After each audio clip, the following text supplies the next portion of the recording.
اعوذ باللہ من الشیطان الرجیم بسم اللہ الرحمن الرحیم۔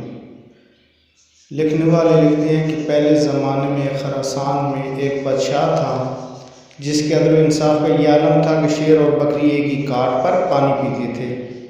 اس جگہ برزخ نامی ایک بڑا مالدار سوداگر بھی رہا کرتا تھا۔ بادشاہ اس پر بڑا مہربان تھا۔ اس سوداگر کی ایک ہی بیٹی تھی جس کا نام تھا حسن بانو۔ سوداگر کا جب آخری وقت آ پہنچا تو حسن بانو 12 برس کی تھی۔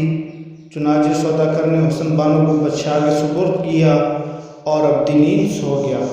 بادشاہ نے بھی اسے اپنی بیٹیوں کی طرح رکھا اور اس کے باپ کا سارا زر و جواہر اسی کو بخش دیا، خود لالچ نہ کیا۔ جب لڑکی بڑی ہوئی تو اپنی دائی سے کہنے لگی، اے مہربان ماں، دنیا پانی کے بلبلی کی طرح ہے، اتنی دولت لے کر میں اکیلی کیا کروں گی؟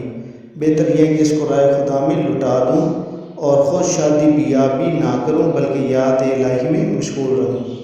اب تم بتاؤ کہ شادی سے کس طرح چھٹکارا پاؤں؟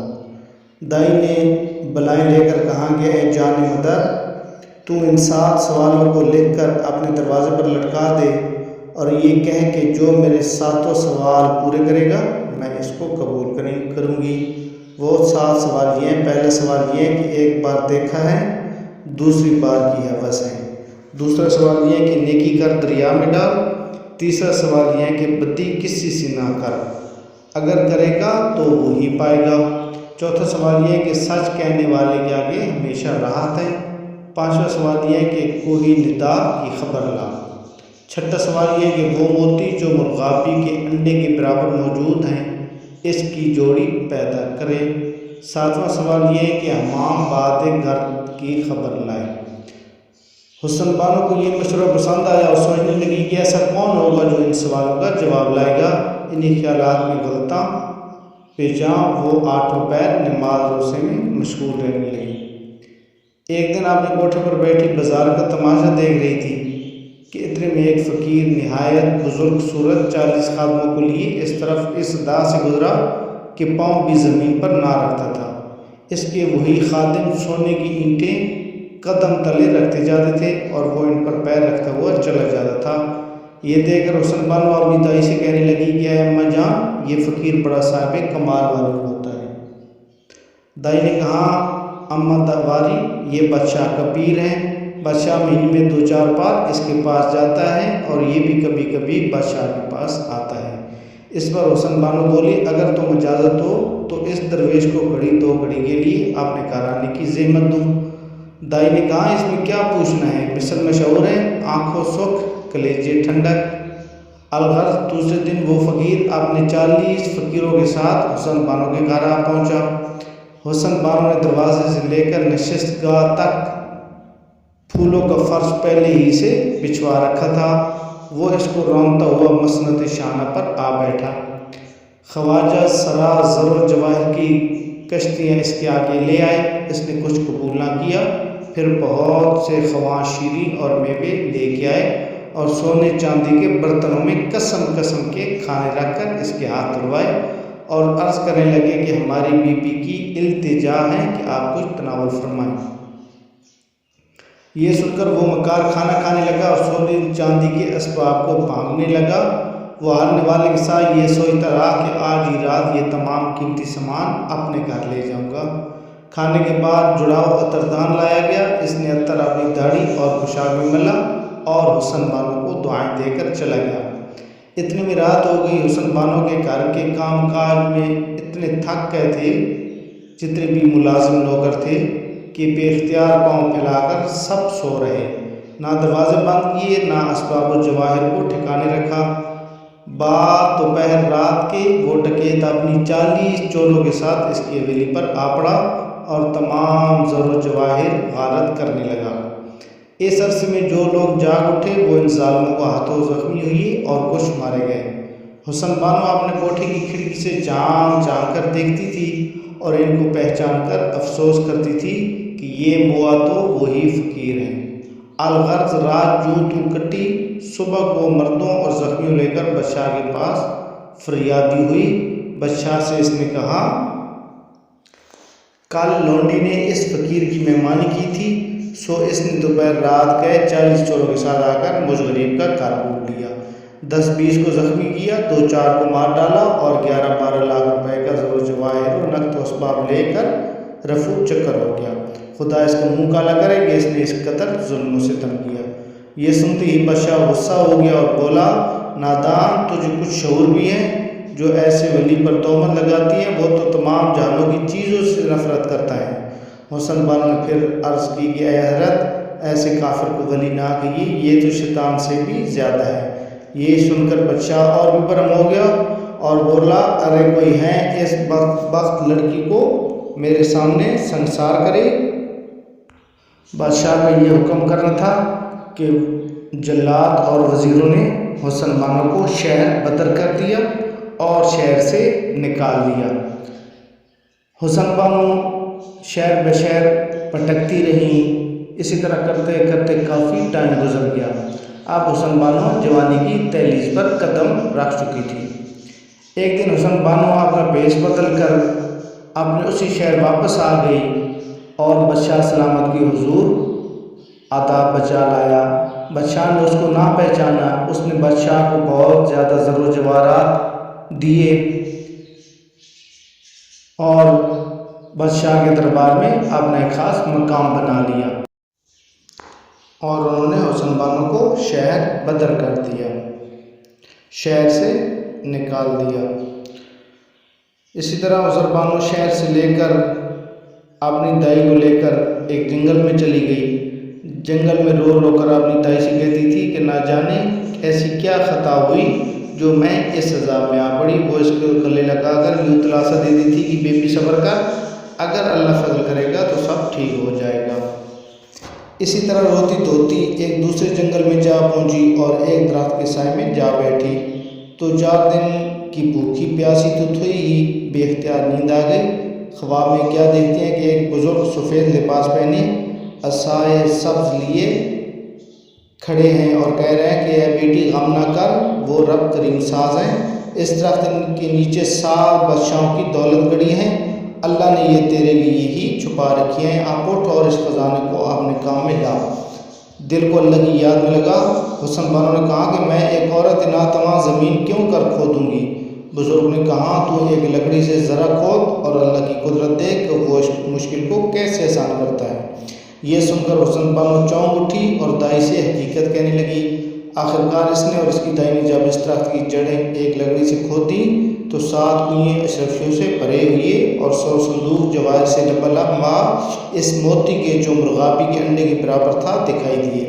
حسن بانو نہایت خوش ہوئی اور اللہ کا شکر ادا کر کے اپنی دائی سے کہنے لگی کہ تم اسی گھڑی شہر سے ہمارے کنبے والوں کو ساتھ لے آؤ اور کھانے پینے کی چیزیں بھی لیتی آؤ۔ اس نے کہا تجھے تنہا کیسے چھوڑوں؟ وہ اسی بات چیت میں تھیں کہ حسن بانو کا دودھ شریف پائی فقیروں کا پیش بنائے آ نکلا۔ حسن بانو نے اسے گلے لگا لیا اور دلاسا دیا کہ تو اطمینان رکھ، اللہ نے اس قدر زر و جواہر دیا ہے کہ جس کا حساب نہیں۔ تو یہ رقم لے کر شہر سے ہمارے تمام عزیزوں کو لے آ اور راج مزدور بھی بلا لا تاکہ وہ ایک عالیشان عمارت تیار کریں۔ میں چاہتی ہوں کہ ایک بہت بڑا شہر بساؤں اور اس کا نام شاہ آباد رکھوں، لیکن یہ ابھی کسی پر ظاہر نہ کرنا۔ چنانچہ وہ تھوڑے سے روپے لے کر شہر گیا اور تمام تباہ حال عزیزوں کو لے کر حسن بانو کے پاس آ گیا۔ وہ سب بہت خوش ہوئے، ایک بڑا سا خیمہ لگا کر اس میں رہنے لگے۔ اس کے بعد وہ پھر شہر سے کاریگروں کو لے آیا اور 6 مہینے میں ایک حویلی تیار ہو گئی۔ پھر حسن بانو نے حویلی کی گرد ایک عالیشان شہر آباد کرنے کا ارادہ کیا۔ اس پر لوگوں نے کہا کہ بادشاہ کی مرضی کے بغیر اتنا بڑا شہر بسانا اچھا نہیں۔ یہ سن کر حسن بانو نے مردانہ لباس پہنا اور ایک عربی گھوڑے پر سوار ہوئی، چند پیادوں کو آگے رکھا، ایک خمان جواہر اور یاقوت کا اپنے ساتھ لے کر شہر کی طرف روانہ ہوئی۔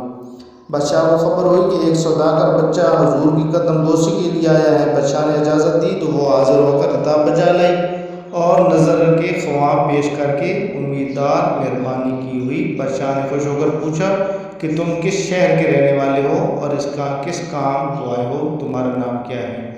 وہ ہاتھ باندھ کر بولی، میں فلاں سوداگر کا بیٹا ہوں، والد جاذبر مر گئے، عرصے سے قدم بوسی کی آرزو تھی، آج قسمت کی مدد سے یہاں تک پہنچا ہوں۔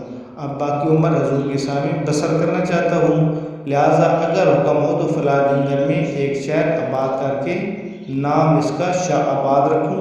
بادشاہ یہ سن کر بہت خوش ہوا اور کہنے لگا، آج سے تو میری فرزندی میں داخل ہے، جہاں چاہے وہاں رہ، جو چاہے سو لے۔ حسن بانو نے آداب بچا لا کر کہا، اے خداوند، اگر غلام کو شہزادوں میں شمار کیا ہے تو کسی عمدہ خطاب سے بھی سرفراز فرمائیے۔ میرا نام بہرام ہے، جو اس لائق نہیں۔ جہاں بنا نے اس بات کو پسند کیا اور اس کا نام ماروشا رکھا، اور ہر ایک کارکن کو حکم دیا کہ اس شہر کو آباد کرنے میں مشغول ہو جائیں۔ حسن بانو اب مہاروشا کے نام سے مشہور تھی، سر جھکا کر تعریفیں سنتی رہی۔